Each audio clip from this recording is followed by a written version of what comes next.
नमस्कार दोस्तों, स्वागत है आप सभी का पाथ फाइंडर पर। तो दोस्तों, अगर आप इस महीने में सितंबर अक्टूबर के टाइम पे यदि पुणे से लोनावला तरफ या फिर लवासा साइड जाएं तो आपको जो दृश्य है वो बहुत ही ज्यादा सुंदर देखने मिलता है। और इसके पीछे कारण है ये पीले रंग के फूल, जिसको हम कहते हैं दोस्तों कॉस्मोस फ्लावर्स। तो ये कॉस्मोस फ्लावर सड़क के दोनों तरफ देखने मिलते हैं। इसके सिवा कहीं खेत खलियान है उस पर भी देखने मिलते हैं, पहाड़ है तो उसके स्लोप्स पे देखने मिलते हैं। तो दोस्तों, इन्हीं कॉस्मोस फ्लावर्स के खिलाफ एक मुहिम चलाई जा रही है और इस मुहिम का नाम है मूवमेंट अगेंस्ट बायोलॉजिकल इन्वेजन। तो आज की इस क्लास में हम इस मूवमेंट के बारे में भी जानेंगे और साथ ही साथ इन्वेजिव स्पीशीज के बारे में भी चर्चा करने वाले हैं। तो दोस्तों, इससे पहले आगे बढ़े, आज का सवाल देख लेते हैं। आज का सवाल है with respect to invasive alien species.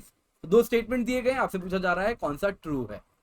तो दोस्तों, मेरा नाम किंजल चौधरी है और मैं आप सभी का पाथ फाइंडर पर स्वागत करता हूं। आप मुझसे मेरे टेलीग्राम चैनल पर जुड़ सकते हैं, जहां पर लेक्चर के बाद आपको पीडीएफ अपडेट्स मिल जाएंगे। साथ ही साथ नीचे दी गई है मेरी अनअकैडमी प्रोफाइल, जहां पर आप मुझे फॉलो कर सकते हैं। इसके सिवा डिस्क्रिप्शन बॉक्स में एक लिंक है, तो आपके मन में कोई भी सवाल है विद रिस्पेक्ट टू सब्सक्रिप्शन तो आप वो पूछ सकते हैं। तो आई एम प्रीटी श्योर आपके मन में जो भी सवाल है उसको मैं जरूर, दुविधा आपकी जितनी भी हो, उसे दूर करने का प्रयास करूंगा।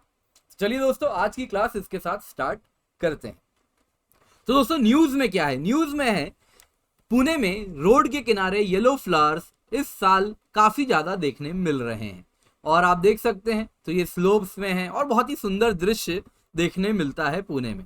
लेकिन दोस्तों, अगर हम बॉटनिस्ट्स एंड एनवायरमेंटलिस्ट्स की बात सुने तो ये जो फूल है पीले रंग के, जिनको कहा जाता है कॉस्मोस फ्लावर्स, ये दोस्तों स्लो किलर हैं। ये नेटिव प्लांट्स एंड श्रब्स को धीरे धीरे इस इलाके में मारते जा रहे हैं। दोस्तों, ये जो फूल है ये मेक्सिको के नेटिव कहे जाते हैं।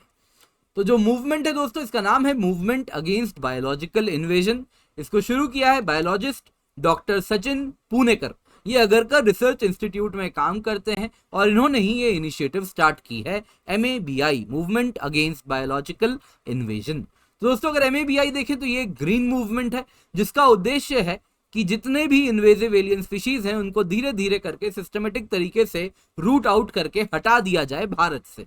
और MABI इस वक्त जो काम कर रही है, इस वक्त अगर आप देखें तो वो इन कॉस्मोस फ्लावर, जो कि साइंटिफिक नेम है कॉस्मोस सल्फरस, इसको पुणे से हटाने के लिए प्रयासरत है और इसमें इनको पुणे म्युनिसिपल कॉरपोरेशन और अन्य वॉलंटियर्स के द्वारा भी साथ मिल रहा है। तो दोस्तों, MABI चाहती है कि इन्वेजिव एलियन स्पीशीज को हटा के नेटिव फ्लोरा एंड फाउना को प्रोटेक्ट किया जाए। तो दोस्तों, इन्वेजिव एलियन स्पीशीज की अगर हम बात करें तो बहुत इंपॉर्टेंट है इसके डेफिनेशन को हम समझें। तो दोस्तों, यहाँ पे दो टर्म आपको याद रखना है, एक तरफ है इन्वेजिव, दूसरे तरफ है एलियन। तो एलियन स्पीशीज क्या हुए? एलियन स्पीशीज वो स्पीशीज हो गए जो कि अपने नेचुरल हैबिटेट के बाहर पाए जाएं। पर दोस्तों, वो alien species invasive alien species तब बन जाते हैं जब उनसे दिक्कत होनी शुरू हो जाए, जब उनसे चैलेंजेस आने शुरू हो जाएं, जैसे कि वो इकोसिस्टम को थ्रेटन करने लगे, जैसे कि उनके इंट्रोडक्शन एंड स्प्रेड से उस इलाके के स्पीशीज जो ऑलरेडी एग्जिस्टिंग है उनको थ्रेटन होने लगे, या फिर इकोनॉमिक एंड एनवायरमेंटल हार्म होने लगे उनके रहने से, या ह्यूमन हेल्थ को नुकसान होने लगे।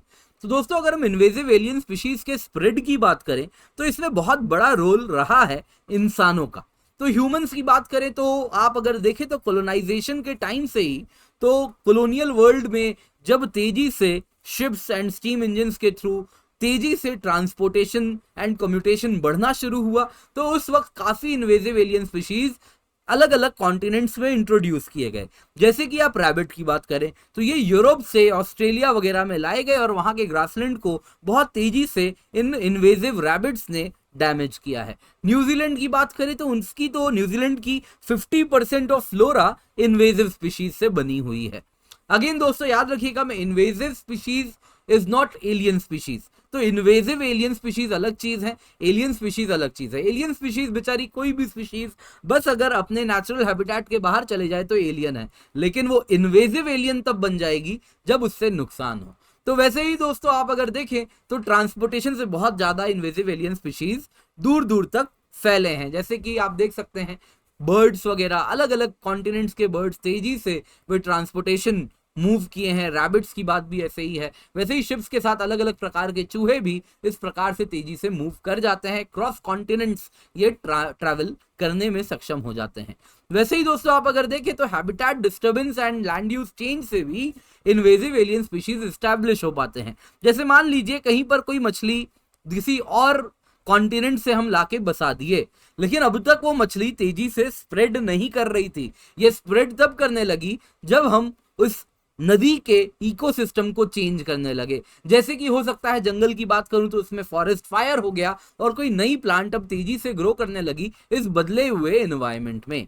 तो ये भी एक कारण है। इसके सिवा आज के टाइम में क्लाइमेट चेंज एक बहुत बड़ा कारण बताया जा रहा है, जिस वजह से इन्वेजिव एलियन स्पीशीज तेजी से ग्रो कर रहे हैं एंड स्प्रेड कर रहे हैं। तो क्लाइमेट चेंज से दोस्तों जो गर्म वातावरण है, जो ट्रॉपिकल क्लाइमेट है, वो अब टेम्परेट लैटिट्यूड्स की तरफ मूव करने लगा है। तो इस वजह से काफी ट्रॉपिकल क्लाइमेट में पाए जाने वाले स्पीशीज अब नॉर्थवर्ड टेम्परेट इलाके में भी मूव करने में सक्षम है। दोस्तों ये फिशेज में बहुत ज्यादा कॉमनली देखने मिल रहा है। जो स्कूल्स ऑफ फिश हैं वो तेजी से नॉर्थवर्ड कुछ मूव करती हुई दिख रही हैं।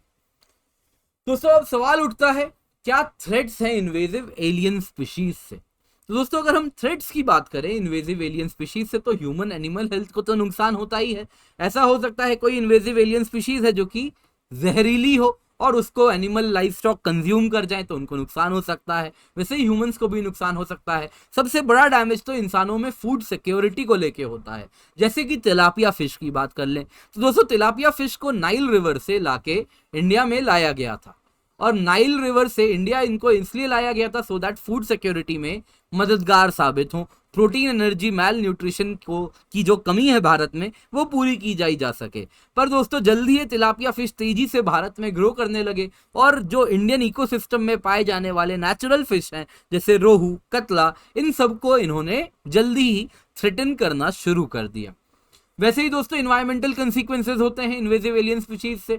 तो उनसे जो कुछ इन्वेजिव एलियन स्पीशीज ऐसे होते हैं जो पायरोफाइटिक होते हैं, जो आग को प्रमोट करते हैं। तो इस प्रकार से वो तेजी से जंगल में आग लगवाते हैं सो दैट जो नेटिव स्पीशीज हैं वो खत्म हो जाए और ये इन्वेजिव एलियन स्पीशीज ग्रो करने लगे। तो दोस्तों इनका जो कॉमन एग्जाम्पल है वो अगर आप देखें तो भारत में हिमालयन रीजन में पाइन प्लांटेशंस, अगर आप देखें चीड़ पाइन प्लांटेशंस देखें तो कुछ ऐसा ही काम कर रहे हैं। वो बहुत ज्यादा आग लगवा रहे हैं हिमालयन फॉरेस्ट्स में। वैसे ही आप देखें तो कुछ नेटिव स्पीशीज में वो डिजीज ट्रांसमिशन भी करवा सकते हैं। फॉरेस्ट लॉस भी हो रही है तेजी से, और अलग अलग प्रकार से इन्वायरमेंटल कंसिक्वेंसेस भी इन्वेजिव एलियन स्पीशीज का देखने मिल रहा है। दोस्तों फाइनेंशियल कॉस्ट भी काफी ज्यादा है इन्वेजिव एलियन स्पीशीज की। ऑलरेडी मैंने एक वीडियो बनाई थी जिसमें जो ग्लोबल फाइनेंशियल कॉस्ट है उसकी बात हुई थी इन्वेजिव एलियन स्पीशीज से। तो दोस्तों अगर आप खेती की बात करें तो एक किसान आमतौर पर करीबन अपना 1/3 जो खर्चा करता है, जो उसकी बजट है, प्रिसाइसली कहूं तो 32% ऑफ बजट सिर्फ वीड को कंट्रोल करने में चली जाती है। जैसे इंसेक्टिसाइड स्प्रे करना या फिर लेबर कॉस्ट से मैकेनिकली उस वीड को निकालना। तो इन्वेजिव एलियन स्पीशीज इन खर्चों को भी बढ़ाने वाले हैं। इसके सिवा मैन एनिमल कन्फ्लिक्ट एक बहुत बड़ा कारण है इन्वेजिव एलियन स्पीशीज से जो बढ़ रहा है। For example lantana camera. दोस्तों लैंटाना एक पौधा ऐसा देखें जो कि पेड़ है और बहुत कॉमन है इंडिया में। तो दोस्तों जब ये लैंटाना तेजी से इंडिया में फैलना शुरू हो रहा है तो इस वजह से जो जमीन में ग्रास हुआ करते थे अब वो ग्रास नहीं ग्रो कर रहे, और अगर ग्रास नहीं ग्रो होंगे तो जो हर्बीवोरस एनिमल्स हैं जैसे गौर, जैसे चिंकारा, इनको खाने की कमी हो रही है। तो इस वजह से ये अपने नेचुरल जो फॉरेस्ट है इनका उनसे निकल के ये तेजी से अन्य ह्यूमन सेटलमेंट्स के तरफ मूव कर रहे हैं और नेचुरल हैबिटेट्स से दूर जाते जा रहे हैं। और इस वजह से इन गौर, चिंकारा, इन सब को ये भी धीरे धीरे इस इन्वेजिव एलियन स्पीशीज लैंटाना से तेजी से इंडेंजर होते जा रहे हैं। तो दोस्तों आइए आज का सवाल देख लेते हैं। तो आपसे पूछा गया है इन 2 स्टेटमेंट में कौन सा ट्रू है। दोस्तों पहला स्टेटमेंट अगर आप देखें तो आपसे पूछा गया है कि if a species has spread beyond its natural habitat then they are called as invasive alien species. क्या ये बात सच है? स्टेटमेंट 2, एंथ्रोपोजेनिक इंपैक्ट से भी इन्वेजिव एलियन स्पीशीज के स्प्रेड में एड हुआ है। तो आपसे पूछा जा रहा है यहाँ पे कौन सा स्टेटमेंट सही है, 1 ओनली, 2 ओनली, बोथ 1 and 2, या नीदर 1 nor 2। तो आई होप दोस्तों आप लोगों ने अपना आंसर कमेंट कर दिया है। नहीं तो आइए अब हम आंसर देखते हैं। तो दोस्तों आंसर यहाँ पे 2 ओनली सही है, क्योंकि स्टेटमेंट 1 जो है that is if species has spread beyond its natural habitat, तो उसको हम कहेंगे alien species. Invasive alien species होने के लिए उसका कुछ डैमेज भी होना चाहिए, इकोनॉमिक डैमेज, इकोसिस्टम पे डैमेज, ह्यूमन हेल्थ पे डैमेज, एनिमल हेल्थ पे डैमेज, कुछ डैमेज होना भी जरूरी है, तो ही उसको इन्वेजिव एलियन स्पीशीज कहेंगे। बाकी स्टेटमेंट 2 बिल्कुल सही है। एंथ्रोपोजेनिक इंपैक्ट्स की अगर हम बात करें तो उस वजह से इन्वेजिव एलियन स्पीशीज तेजी से स्प्रेड करने लगे हैं। तो आंसर इज बी 2 ओनली। तो दोस्तों जब भी अनअकैडमी आए यूजी कोड KC10। आज की वीडियो पसंद आई हो तो लाइक जरूर करें, अपने दोस्तों के साथ इस वीडियो को शेयर करें एंड पाथफाइंडर चैनल को सब्सक्राइब करना ना भूलें। तो दोस्तों जब आप KC10 कोड यूज करेंगे तो इससे आपको मेरी मेंटरशिप मिलती है, हैंड होल्डिंग मिलती है, बेस्ट नोट्स मिलते हैं, और जो गाइडेंस है वो सारे subjects of GS, SA and geography optional को कवर करती है। इसके सिवा दोस्तों अनअकैडमी में इंडिया के बेस्ट एजुकेटर्स जुड़े हुए हैं, जैसा आप स्क्रीन पर देख सकते हैं, और उनकी मेहनत और ऑब्वियसली आप लोगों की मेहनत की वजह से आज अनअकैडमी लर्नर्स 170 प्लस लर्नर्स ने एग्जाम क्रैक किया है। तो दोस्तों जब भी अगर आप देखें तो अनअकैडमी आपको वो सब ऑफर करती है जो आपको ये एग्जाम क्लियर करने के लिए चाहिए, फिर वो चाहे गाइडेंस हो टॉप एजुकेटर से, टेस्ट सीरीज की रिक्वायरमेंट हो, रीडिंग मटेरियल, स्टडी मटेरियल चाहिए, doubt clearing answer writing session चाहिए, या करंट अफेयर्स की कॉम्प्रिहेंसिव कवरेज हो, वो सब आपको अनअकैडमी में ऑफर की जा रही है। इसके सिवा एक फ्लॉलेस टेक्नोलॉजिकल प्लेटफॉर्म है जिसमें लाइव मेंटरिंग सेशंस है एंड लाइव मेंटरिंग प्लेटफॉर्म है दोस्तों। साथ ही साथ आप रेज हैंड फीचर से वॉइस के थ्रू अपने एजुकेटर से सवाल भी पूछ सकते हैं। तो जरूर हमारे अनअकैडमी प्लेटफॉर्म को अगर अब तक आपने ट्राई नहीं किया है तो अब ट्राई करें। तो दोस्तों प्लस सब्सक्रिप्शन की 2 साल की कीमत है 64,800 रुपए, 2 साल की आइकन की कीमत है 1,04,175 रुपए।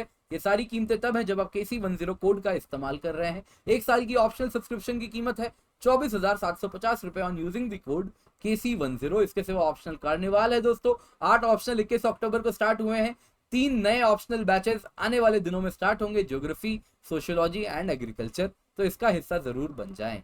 और दोस्तों UPSC बैचेस हैं 3 नवंबर से स्टार्ट हो रहे हैं और 25 अक्टूबर से तो मेंस बैच स्टार्ट हो चुका है। दोस्तों अगर मैं GS की बैच की बात करूं तो वो अगर आप देखें तो हिंदी में भी है, इंग्लिश में भी है। एजुकेटर्स के नाम आप देख सकते हैं, 2022 के लिए भी बैच स्टार्ट हुए हैं, 2023 के लिए भी Hindi and bilingual and English में भी आप देख सकते हैं बैचेस स्टार्ट हो रहे हैं। कौन से एजुकेटर हैं इनके बारे में भी आप देख सकते हैं।